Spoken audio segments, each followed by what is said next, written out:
Fuentes sat down with Piers Morgan yesterday. It was released. It was actually just live. And I think that got pushed because of Nick Fuentes' influence and what he said coming up to the show. He said, I hope it would be live because he thought Piers was going to do it and then it would be released later and who knows what would happen. But Piers, like, very good journalist. He pressed Nick in a lot of different ways. And I just wanted to say a few short things about this because it was explosive. I think everybody knew it was going to be explosive. There were so many things that we learned from it that it was an interview that I would say that is unlike anyone that Nick has experienced up until this point because it was extremely mainstream and he was asked and pressed on so many things that he has said and he is on the record.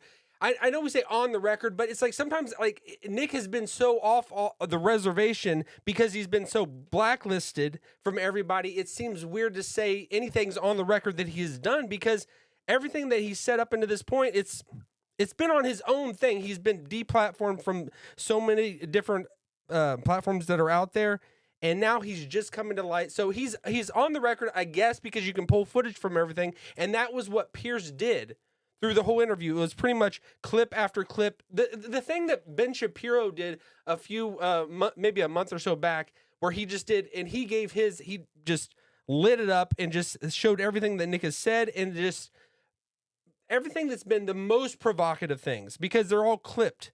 And where I'm at on this is just it's a struggle because I see Nick as an entertainer. I think he says a lot of the things that you're thinking about, but nobody actually has the balls to say. Nick says it, and that's where he goes live for so long that of course you can clip anything and make him look insane. And I think that's what they have done. And Piers did it. He had the role going over and over, one clip after the next. And he let Nick explain it, what he means about it, and everything that Nick said. I think he doubled down. Which I actually admire. I think that, but there are things that are jokes they're jokes that he says, and I think people get that. And when you're just streaming in a room by yourself and you're just going for hours.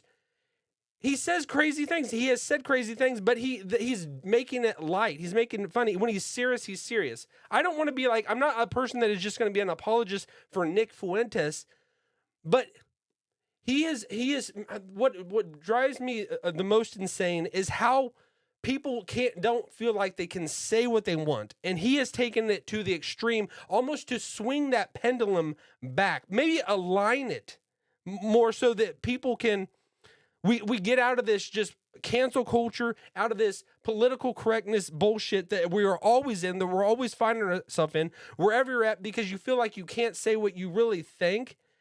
I think if you're not doing it with cruelty and not doing it with hatred in your heart, and you're saying what you think, and I think people are okay to do that. And Nick has done that to the most extreme.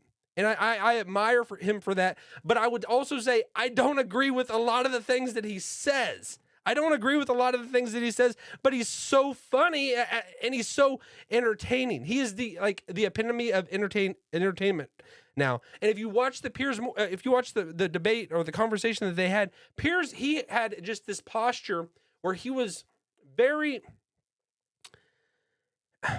he did not want to change his demeanor. He did not want to change his face the whole time. It looked like disgust with everything that he talked to him about. He didn't open it up. It definitely wasn't a conversation of really to get to it. But I get the point that he wanted to really drive at who Nick Fuentes really is, who he really is, and he wanted to hammer that home. He didn't want to get off of that drum. He wanted to pound it till it was a dead horse, dead horse walking or dying in front of us. He did not want to let it live. He did not want to let it breathe and come to light.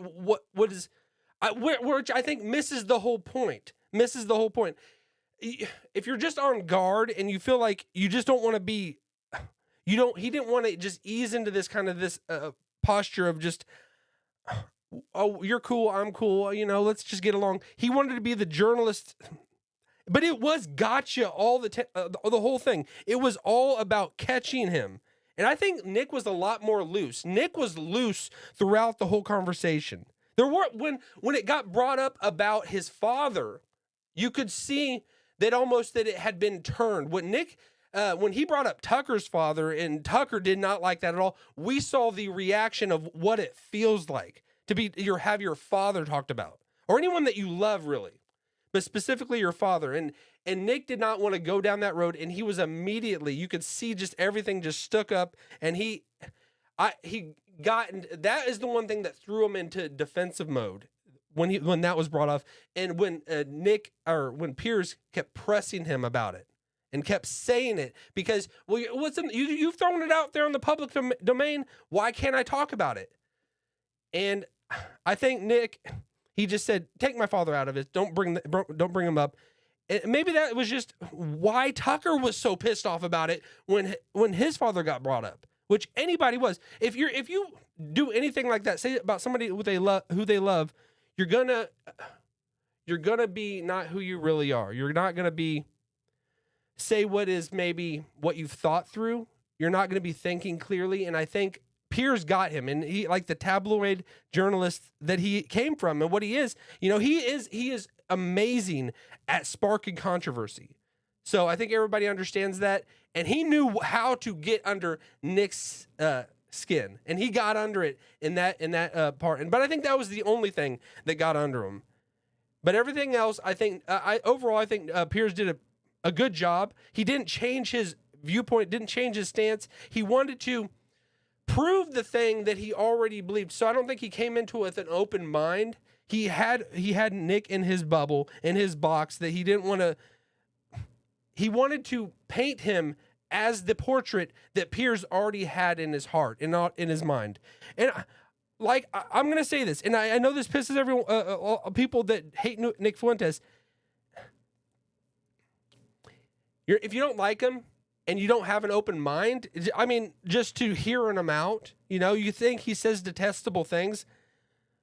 Okay, everybody has things in their heart that they're afraid to say. Like I said, he takes it maybe too far at times, but almost I'm thinking he is swinging that pendulum back overall. But I mean, that's just there are so many things that they got into. He pressed him on pretty much every issue that Nick has brought up, the main ones.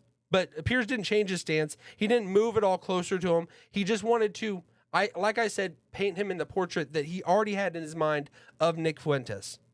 But it was a good interview. I think we saw a little bit more. We saw something, a different side of Nick than we've seen before. But nothing really new. Nothing really new. It was pretty much everything that we already knew. All right.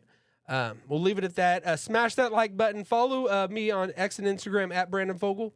Have a great day. See ya. I could see the cracks form in the paint, growing like a fire. What do I say? Can you see them?